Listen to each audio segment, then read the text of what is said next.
Hey, I'm Steve and this is Wilmer Woodworks. This week's project is an edge grain cutting board made out of maple, walnut, and cherry.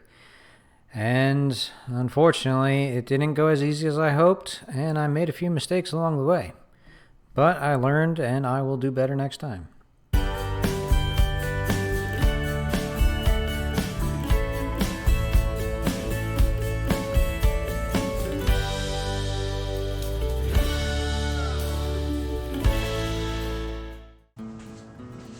Alright, so real quick, this is what we've got. We've got face grain, which is this top flat grain. This I ran through my planer. This is rough. This is straight from milling. So this is all rough sawn. This is what it looks like when it goes through the planer. It smooths it out. This is edge grain. So this I have not run through my joiner yet. This I have run through the joiner. So once you run it through the joiner, then it gets you nice and square. So you get a nice 90-degree angle right there. And then when I do cut this, I'll put this side up against the table saw fence and then I'll rip strips. So face grain, edge grain, end grain.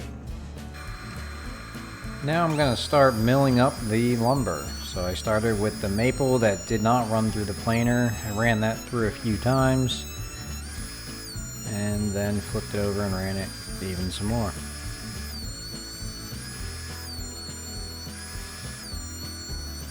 Edge grain boards are a bit forgiving. It doesn't matter really the thickness of the board. Actually, varying thicknesses will give it more interest in the board. And here I'm just running my cherry through the joiner and then cutting everything to length.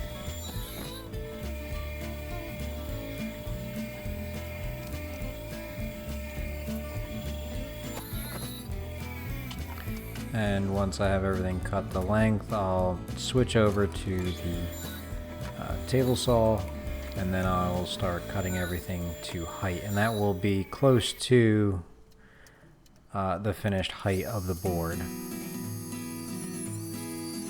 think I went a little bit more than 1 1/4 inches on these boards.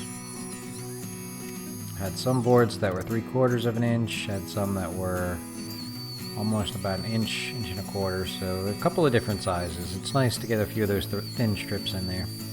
But I also was hoping to get 2 boards out of these, so I didn't make too many thinner pieces.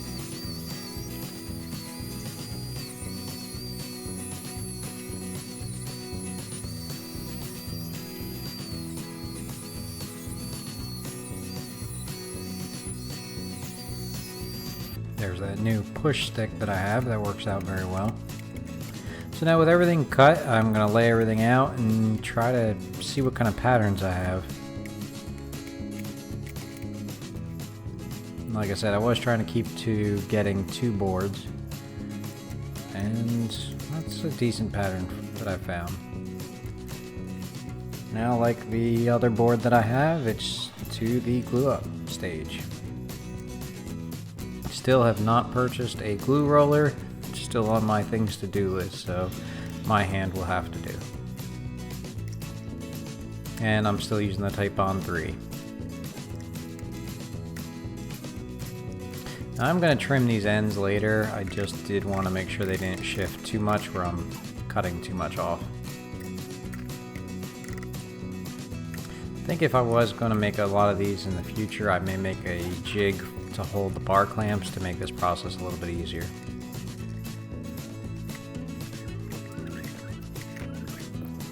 And now we'll push it back, and here is a day later. I like to let my projects sit for a day, especially when I'm working during the week. It's very convenient to just go out there and glue it up, come back the next day, and scrape off any of the squeeze out and then sand it down. And here I'm chucking it in that Harbor Freight workbench that I got a couple of weeks ago. It's still working very well for me. Once I cleaned up a lot of that glue, I was able to run it back through my planer. One of my next projects, I am going to work on making a sled for the planer.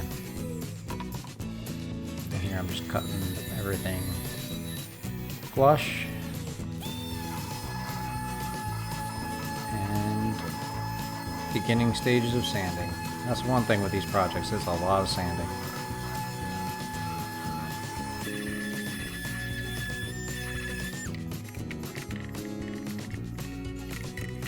And I did have a little bit of a rock. I was hoping I could get it out by sanding. It slowly started to come out, but then it started to get worse. So I was getting nervous that I just kept taking material away. So what I decided to do was make a temporary sled, and that's what I got this MDF for. I found the rock, and I just put a shim under and used a little bit of carpet tape. Ran it through a few times to make sure that it was flat, and then took it off of the board and ran it one or two more times on the other end, and it worked out very well actually. But I want to make a permanent jig for running through the planer for these uneven boards. So here I am cutting the MDF. I have not made a juice groove jig yet, so I'm doing the same thing I did with my butcher block board that I made a few weeks ago, and I'm just going to cut the MDF that I used for that cutting board down, since this is a smaller cutting board, and I'm going to route around. However, the router bit that I used decided not to stay in the collet, and it dug in. So that was my first mistake. There were several mistakes done on this job, on this build. Second, I don't know if you just caught it when I went around the juice groove, but my piece of MDF was not centered on the board, to which I did not realize until after I added the mineral oil. So I would have tried to adjust it here, but I was so focused on that gouge that I didn't even notice that the juice groove was off center. And here I'm going on a couple of Facebook groups to see if anybody has suggestions on how I could fix the gouging. Some people suggested drilling a hole, some people suggested going around the juice groove deeper, some people suggested cutting the board and starting again, or planing it down. I didn't want to sacrifice any material, so I went and I got my plunge router and the routing jig and just lined it back up on my reference mark since I hadn't sanded it yet. And I decided to go deeper with the router bit.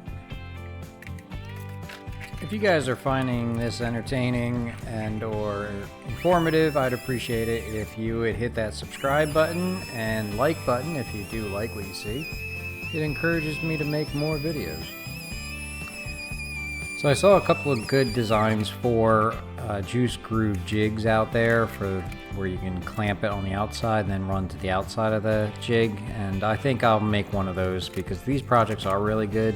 And if I do start getting a lot of hardwoods and start making some other projects, I'll have cut off. So these cutting boards are a really good way to use some of that cut-offs. And eventually I'd like to try to list some of these online for sale. Not this one though. This one didn't turn out that great. So I tried to replicate what I did with the butcher block cutting board with the handles also. And I tried to route in handles using a similar bit, a little bit smaller because this board is a little bit smaller. And everything was going well until my third or fourth pass. And I don't know if you'll be able to see on the video here. That one worked out well. That side worked out well. I guess this next pass gets me. Yep, there it is. If you blink, you would have missed it. But yeah, you can see.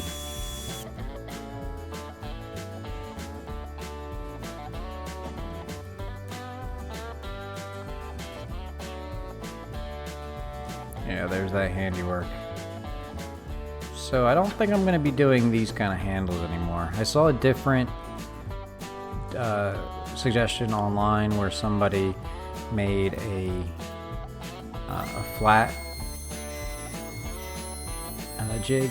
Oh, and this was my solution. I cut a 45 on it.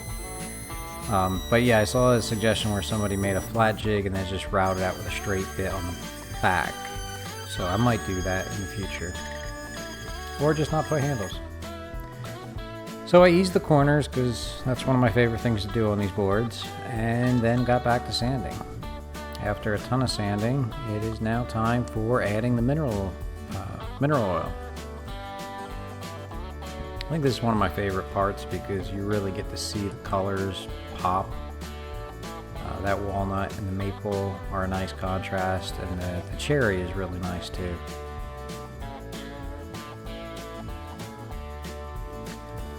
Like I said, I did make some mistakes on this board, and I hope to remedy them in the next board. I do have one more glued up and ready to go. So before I make that board though, I am going to make a handle jig, and I'm going to make a juice groove jig. So there's 2 more projects in the works, and I hope to have those done in the next couple of weeks. But here are the final pictures. I did add feet to the bottom, and I really appreciate you guys watching. If you like what you see, please subscribe.